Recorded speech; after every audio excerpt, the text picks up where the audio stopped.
도움을 구하러 애굽으로 내려가는 자들은 화 있을진저 그들은 말을 의지하며 병거의 많음과 마병의 심히 강함을 의지하고 이스라엘의 거룩하신 이를 앙모하지 아니하며 여호와를 구하지 아니하나니 여호와께서도 지혜로우신즉 재앙을 내리실 것이라.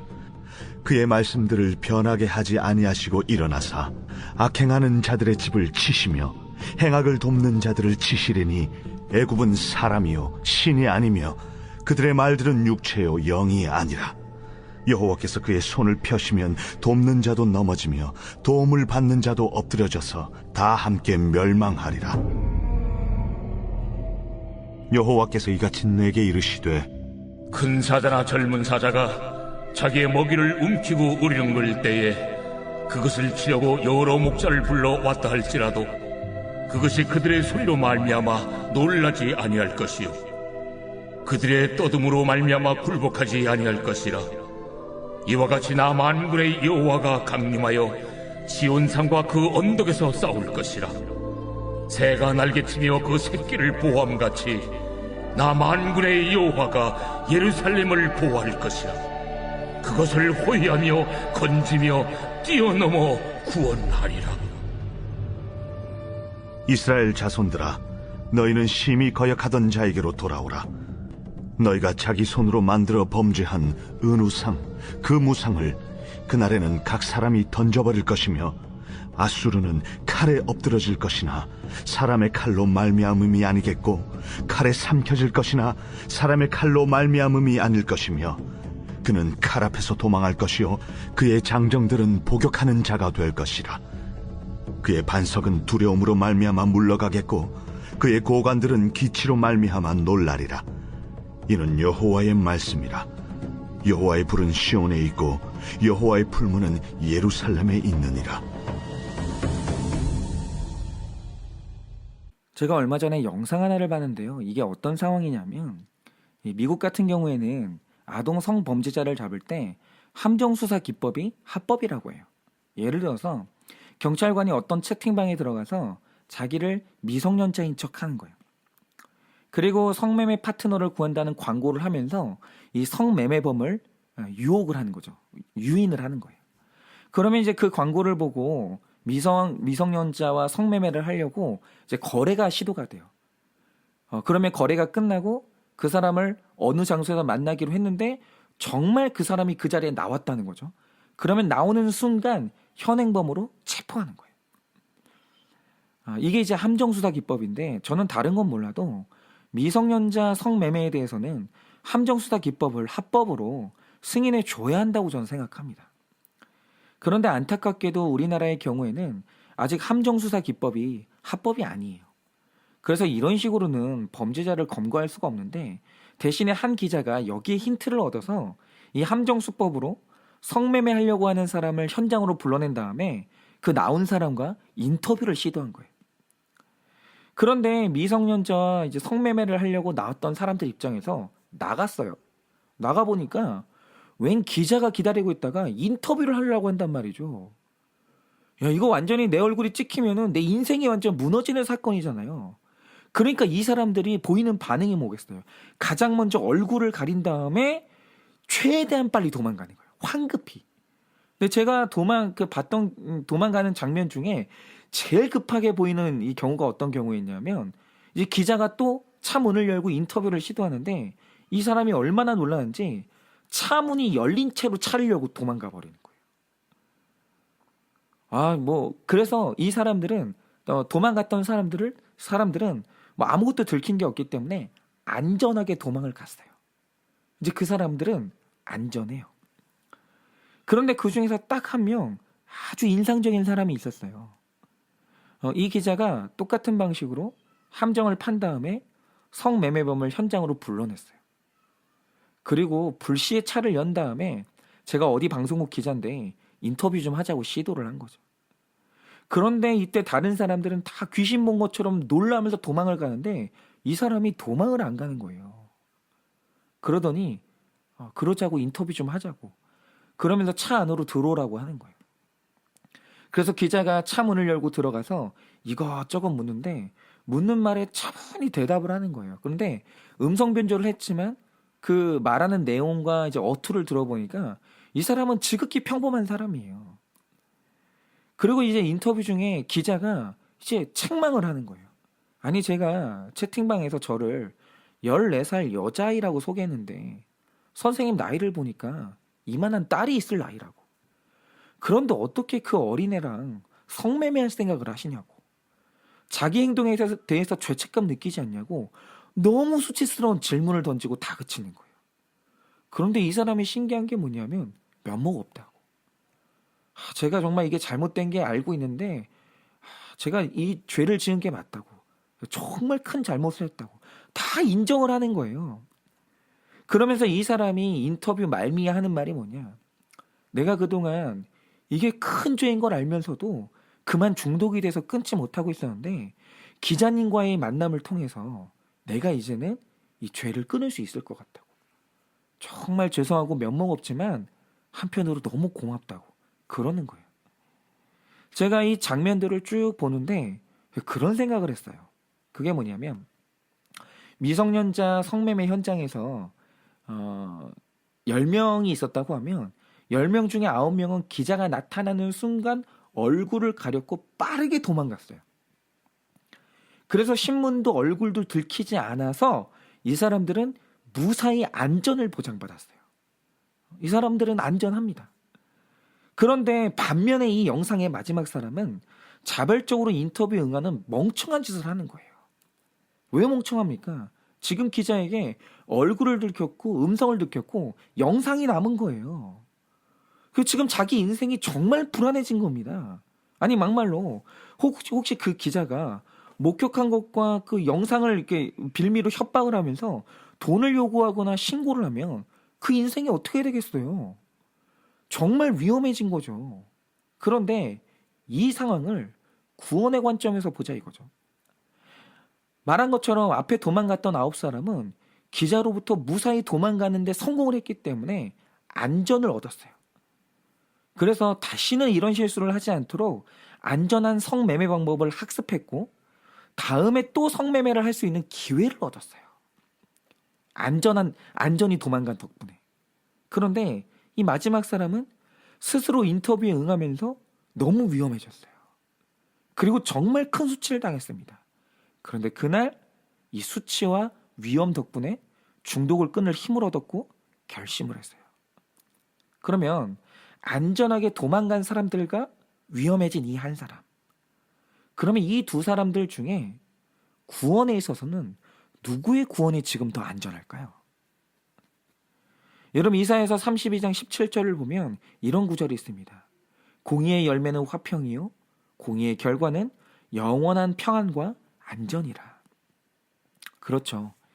이사야서에 기록된 바 하나님께서 이스라엘 백성들을 이끌고 가고자 하는 방향은 영원한 평안과 안전이에요. 하나님은 정말 우리가 안전하기를 원해요. 그런데 이 영원한 안전이 어떤 안전이겠습니까? 내 평판과 안락한 삶의 안전이 아니에요. 하나님께서 우리에게 주고자 하는 안전은 죄로부터 안전이고 지옥으로부터의 안전이에요. 절대로 지옥에 떨어지지 않는 영원한 천국의 안전을 우리에게 주려고 하시는 거예요. 여러분 오늘 말씀에서 하나님은 진짜 안전이 뭔가 이걸 말씀하시고자 하는데요. 여러분 다른 선지사의 내용과 같이 이사야서의 내용도 무서운 책망의 말씀입니다. 그런데 오늘 말씀에서 이사야가 책망하는 게 뭡니까? 이 땅을 아수르가 침략했어요. 그리고 이스라엘이 침략하는 아수르를 보고 도움을 구하겠다고 애굽으로 내려가는 거예요. 그런데 여러분 생각을 해보세요. 자, 국가가 침략당할 위험이 왔어요.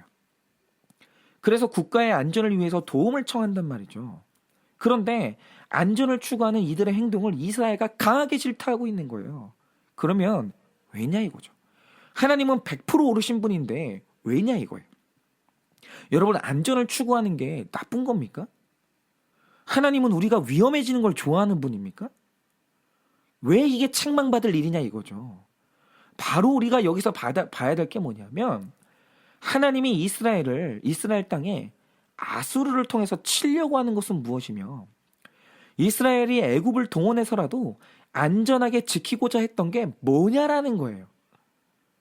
여러분, 그 답이 7절에 기록되어 있는데요. 하나님께서 이스라엘에게 요구하시는 건 딱 하나입니다. 이렇게 기록되어 있죠. 너희가 자기 손으로 만들어 범죄하고 있는 은 우상, 금 우상을 그날에는, 이 침략당하는 그날에는 각 사람이 던져버릴 것이며, 바로 이거예요. 하나님께서 언제나 기회를 주시면서 또 때로는 우리를 위험하게 하시면서 원하는 딱 하나가 있어요. 그게 뭐냐면 우리가 중독되어서 죄를 쌓고 있는 은 우상, 금 우상을 던지게끔 만드는 거예요. 그런데 아까 성매매범들이 보여준 게 뭡니까? 성매매범들이요, 무슨 특별한 사람들이 아니에요. 평범한 우리들 중 한 사람이고, 그 성매매범의 후보 중 하나는 제가 될 수도 있는 거예요. 누구에게나 그런 욕구가 있기 때문에. 그런데 제가 도망가지 않고 위험한 인터뷰에 응한 그 사람을 보면서 느낀 게 뭔지 아세요? 그 사람이 오래전부터 자기 행동에 대해서 괴로워하고 있었다는 거예요. 이거 우상인데, 이거 버려야 되는데, 이러면 안 된다는 걸 알고 있는데 스스로의 힘으로는 중독된 음란의 그 우상을 던질 용기도 없고 힘도 없는 거예요. 여러분, 세상에 버려야 될 중독의 은 우상, 금 우상이 없는 사람은 단 한 사람도 없어요. 우리에게 다 그 우상이 있어요. 그런데 여기에서 제가 본 두 가지 길이 있더라는 거예요. 하나는 수치를 당하는 사건을 통해서라도, 하나님이 나에게 주시는 징벌을 통해서라도 이 중독의 우상들을 던져버리고 구원의 안전을 확보하고자 하는 사람이 있어요. 하나님이 나를 치실 때 중독으로부터 끊을 기회를 주셔서 감사하다고 생각하는 사람이 있어요. 그런데 반면에 9사람은 재빠르게 도망가서 나에게 쾌락을 주는 금우상, 은우상을 안전하게 확보하고자 하는 사람들이 있더라는 거예요. 여러분은 지금 이스라엘이 추구하는 안전이 뭐라고 생각하십니까? 이들이 지금 내 구원의 안전을 추구하고 있을까요? 내 금우상, 은우상의 안전을 추구하고 있을까요? 이들이 애굽을 동원하면서까지 지키고자 하는 게 뭐냐면 자기 구원이 아니라 은우상, 금우상의 안전이더라는 거예요.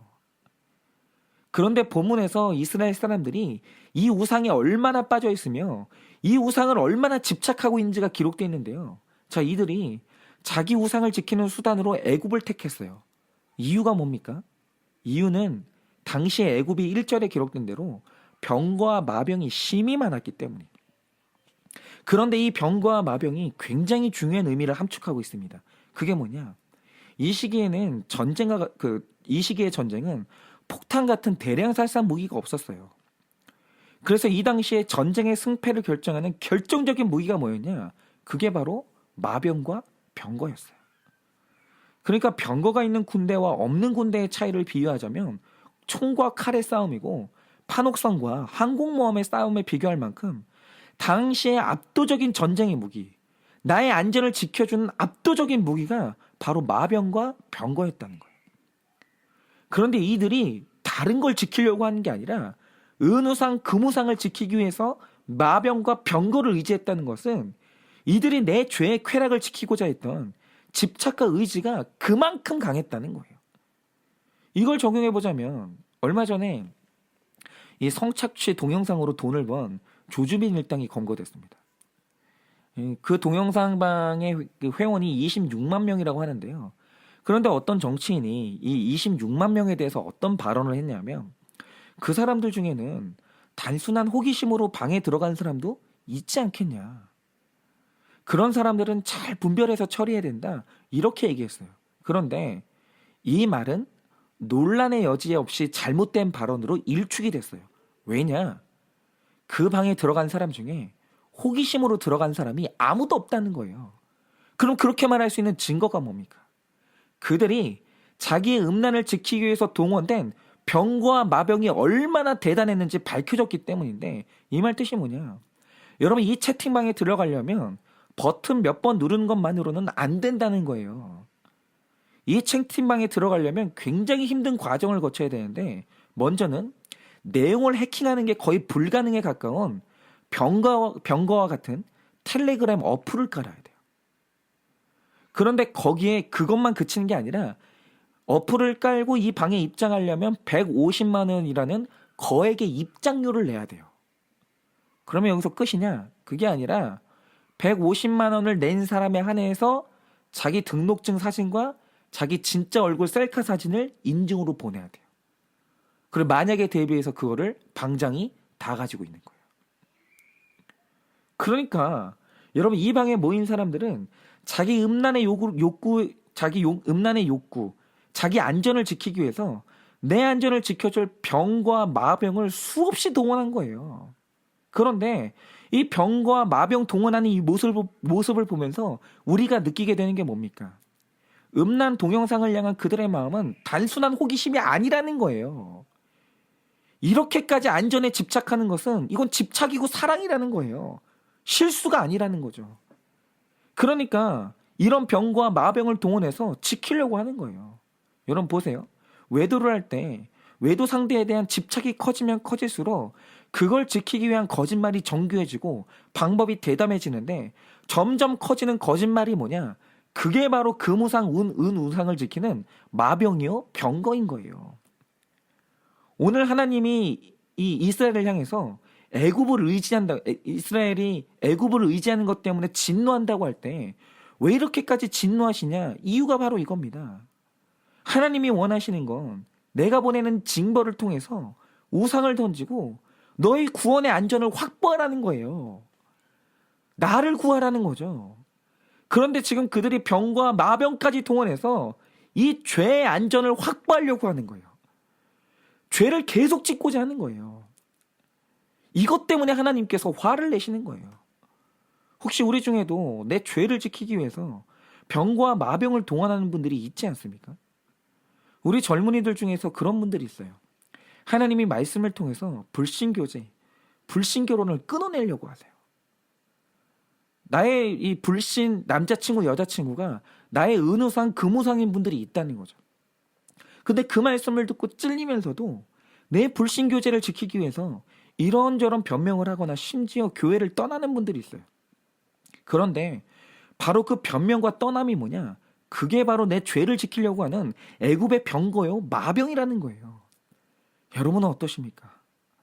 오늘 하나님께서 원하시는 건 내 죄를 찌르는 아스르와 같은 말씀에 순종해서 금우상, 은우상을 던지라는 거예요. 그러면서 너희 영혼의, 너희 구원의 안전을 확보하라는 거예요. 제발 애굽의 금우상, 애굽의 병과 마병을 동원해서 너희 죄를 지키지 말라는 거예요. 여러분, 오늘 우리가 던져야 될 금우상, 은우상이 무엇입니까? 어떤 분들에게는 오늘 말씀이 내 삶을 침략하여 마음을 찌르는 아수르 같은 말씀처럼 여겨지시는 분들이 있을 거예요. 그러나 여러분, 정말 이 말씀에 순종해서 내 우상을 다 버리기를 원합니다. 병과 마병을 동원해서 내 죄를 지키지 마세요. 여러분, 그래서 오늘 이 말씀을 듣는 모두가 내 구원의 안전을 확보하여 하나님 앞에 기쁨을 드리는 오늘 하루가 되기를 예수님의 이름으로 축원을 드립니다.